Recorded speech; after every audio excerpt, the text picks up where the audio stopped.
Yung ganitong gupit ay bagay na bagay sa mga wavy na buhok, yung medyo umaalon.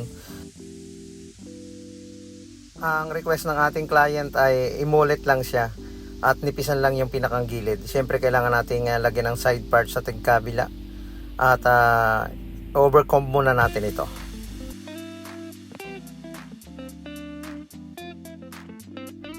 Isa ito sa mga gustong gusto pa rin ng mga nagpapagupit ngayon kahit ng mga kabataan. Gamit tayo ng 1 guard. Pwede rin na 0.5 na clipper guard. Depende na yan sa paghagod na gagawin mo or papaano mo kukontrolin ang pagbawas. And then overcomb again.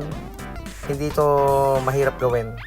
Ang gagawin mo lang, ibabagay mo lang dun sa gupit na yung gagawin, yung pagkakanipis dito sa kanyang gilid. And then gawa tayo ng lineup at i-carve natin dito. Cut na rin natin yung kanyang patilya at lagyan na rin natin ng lines paikot dito sa may kanyang tenga. Gupit J-Prox noon, pamporma na ngayon, di ba?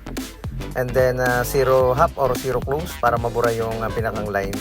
Yung pagkakamulit natin dyan, nakataper yung pinakang gilid nito.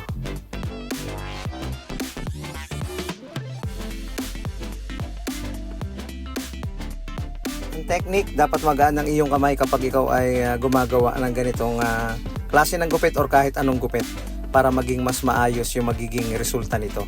And then basain bago natin ahitan. Gusto niya ay makip pa rin yung kapal ng kanyang buhok sa ibabaw, ganun din dito sa may part ng likod. Kaya ang gagawin natin dyan, iti-taper lang natin yung patilya.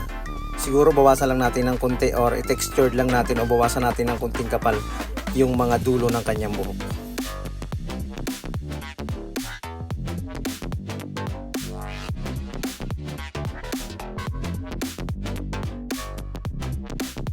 Kung paano mo ginawa yung kaliwang bahagi, ganon din dito sa kanan.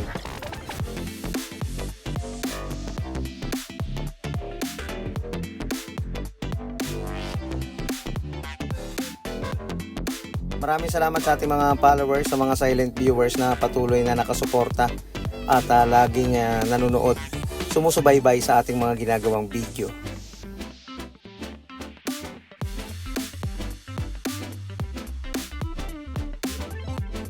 Ito na yung sinasabi natin na yung mga gupit noon bumabalik talaga ngayon. At marami na rin ng mga kabataan ang gustong gusto yung ganitong klase ng gupit. Ayun, okay na. Pagkatapos nating bawasan ng konti yung dulo ng kanyang buhok, tinextured natin yan. And then ibinras up natin ng maayos. Ayun, pangiti naman yung ating client. Ibig sabihin, siyempre masaya siya sa gupit na ating ginawa para sa kanya.